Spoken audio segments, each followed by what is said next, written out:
Hello everyone, welcome back to the channel Aakash एजुटेक।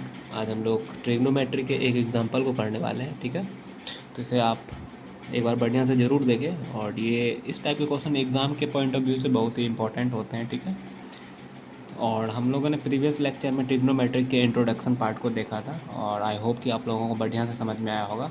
और channel पर नए हैं तो ज़रूर चैनल को सब्सक्राइब करें, लाइक करें, कमेंट करें और अपने दोस्तों में भी ज़रूर शेयर करें। ठीक है, तो चलिए एग्जाम्पल को देखते हैं। एग्जाम्पल में है कि given tan a equals to 4/3 find the other trigonometric ratios of angle A. सबसे पहली बात देखिए, tan a का वैल्यू हमें दिया हुआ है 4/3 और हमें बोल रहा है कि अदर ट्रिग्नोमेट्रिक रेशियोज को फाइंड आउट करने के लिए फॉर एंगल ए। हमने आपको बताया था इंट्रोडक्शन पार्ट में कि सबसे पहली बात, एक हम राइट एंगल ट्रायंगल बनाते हैं फॉर ट्रिग्नोमेट्रिक रेशियोज के लिए। ठीक है, उसमें से जो है हमें जिस एंगल के बारे में दिया रहेगा उस एंगल के अकॉर्डिंग हमको ट्रिग्नोमेट्रिक रेशियोज निकालने हैं। तो मैंने आपको ऑलरेडी बताया था कि टोटल जो है 6 ट्रिग्नोमेट्रिक रेशियोज होते हैं।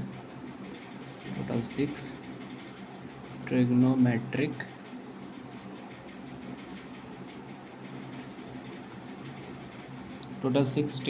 रेशियोज होते हैं। ठीक है, तो टोटल 6 ट्रिग्नोमेट्रिक रेशियोज होते हैं। कौन कौन होते हैं? एक साइन वाला होता है, अगर हम यहाँ पे एंगल ए ले रहे हैं तो एक साइन ए होगा और एक कॉस ए होगा, एक टैन ए होगा, एक कॉट ए होगा, फिर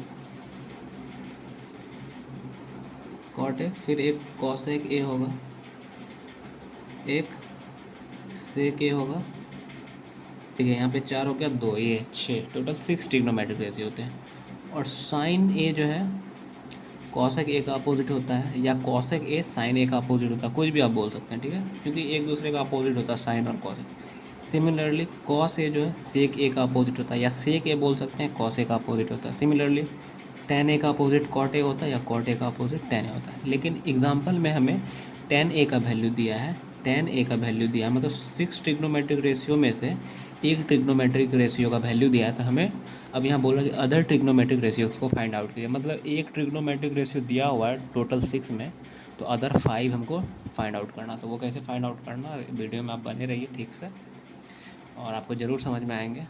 तो देखिए टेन ए क्या होता है, मैंने आपको बताया था कि वैल्यू ऑफ, जैसे कि टेन ए हमारा कितना है 4/3 है और टेन ए क्या होता था मेरा परपेंडिकुलर बाय बेस होता था।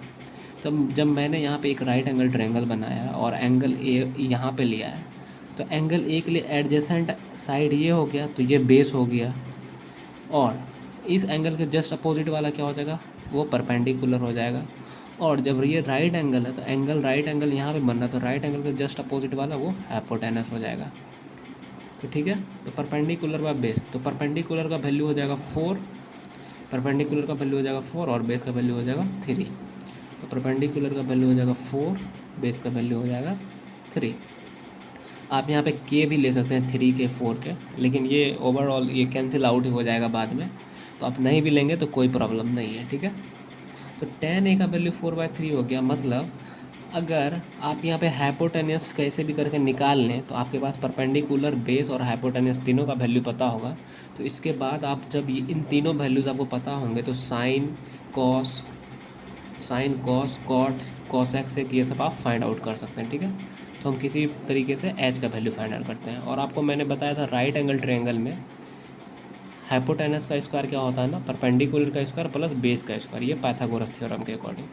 तो ये सब आपको पता होना चाहिए। ठीक है, तो हम एच का वैल्यू कैसे निकालेंगे, एच स्क्वायर क्या होता है, परपेंडिकुलर का स्क्वायर प्लस बेस का स्क्वायर। ठीक है, तो H square equal to perpendicular कितना 4, तो 4 का स्क्वायर हो जाएगा, प्लस बेस कितना 3, तो 3 का स्क्वायर हो जाएगा। तो ये कितना हो जाएगा 16, 4 का स्क्वायर 16, 3 का स्क्वायर 9, तो ये 16 + 9 25 हो जाएगा। और एच स्क्वायर का वैल्यू हो जाएगा 25। और मैंने आपको बताया है कि जब आप यहाँ से स्क्वायर हटाएंगे तो इधर आ जाएगा अंडर रूट आएगा तो यहाँ प्लस माइनस आएगा, तो 25। तो एच का वैल्यू कितना आ जाएगा ±5। बट एच हमारा क्या है, ये तो लेंथ ही है, तो लेंथ हमारा नेगेटिव नहीं हो सकता है, तो इसका मतलब एच का वैल्यू हमारा +5 होगा। ठीक है, तो एच का वैल्यू कितना हो जाएगा 5 आ जाएगा। अब नाउ हमें other 5 trigonometric ratios find out करने, क्योंकि 6 में से एक तो हमें ऑलरेडी दिया हुआ है। हमें क्या क्या निकालना है, एक tan हमको दिया हुआ, तो बच क्या क्या गया, एक साइन बच गया, साइन ए बच गया, फिर कॉस ए बच गया, फिर कॉट ए बच गया, फिर कॉसेक ए बच गया, और सेक ए बच गया। इन पांचों का वैल्यू आप फाइंड आउट करना है। तो आपको पता होगा कि साइन ए क्या होता था ना, परपेंडिकुलर बाय हाइपोटेन्यूस होता था। मैंने आपको प्रीवियस लेक्चर में बताया था, अगर आप लोग मिस किए तो ज़रूर जाके पहले देख लें, तो आपको यहाँ से प्रॉब्लम नहीं होगी। ऐसे यहाँ से तो प्रॉब्लम होना भी नहीं चाहिए। मैं तो आपको फिर से दोबारा से ही बता रहा हूँ कि साइन ए क्या होता था, परपेंडिकुलर बाय हाइपोटेन्यूस। तो परपेंडिकुलर, देखिए एक चीज़ यहाँ पे एंगल मैंने ए लिया इसलिए साइन ए लिख रहा हूँ। अगर यहाँ पे बी होता तो यहाँ साइन बी लिखते। ये चीज़ आपको ध्यान में रखना है, ठीक है। उसके लिए परपेंडिकुलर बाय हाइपोटेन्यूस सेम ही रहेगा। अगर यहाँ एंगल बी होता तो उसके लिए परपेंडिकुलर ये होता और हाइपोटेन्यूस ये होता, मतलब उसमें कोई चेंजेस नहीं आएगा, बस एंगल चेंज होगा, ठीक है। तो साइन ए क्या होता है, परपेंडिकुलर बाय हाइपोटेन्यूस। तो परपेंडिकुलर कितना 4 और हाइपोटेन्यूस कितना 5। तो साइन ए का वैल्यू हो गया 4/5। सिमिलरली कॉस ए क्या होता है, कॉस ए होता है बेस बाय हाइपोटेन्यूस, और बेस कितना है 3 और हाइपोटेन्यूस कितना 5।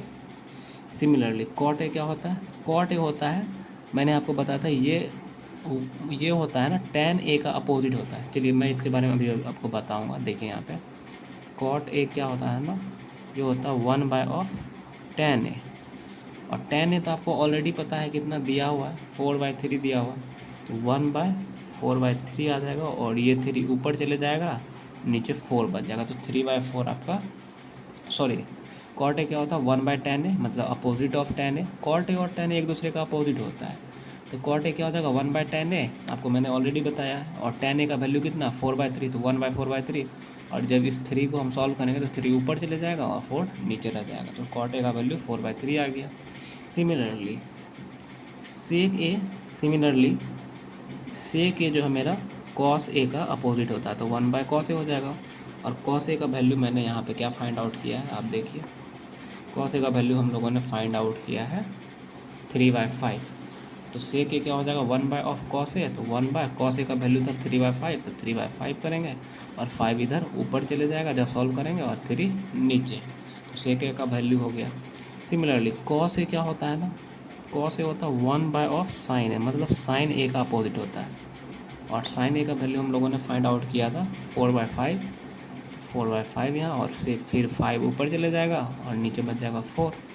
तो यहाँ से आप देख सकते हैं कि हम लोगों ने टोटल 1 2 3 4 5, और ऑलरेडी एक क्वेश्चन में ही दिया हुआ था एक रेशियो 4/3, मतलब हम लोगों ने अदर 5 ट्रिग्नोमेट्रिक रेशियोज को फाइंड आउट कर लिया है अकॉर्डिंग टू क्वेश्चन, और हैंस ये हमारा आंसर हो गया।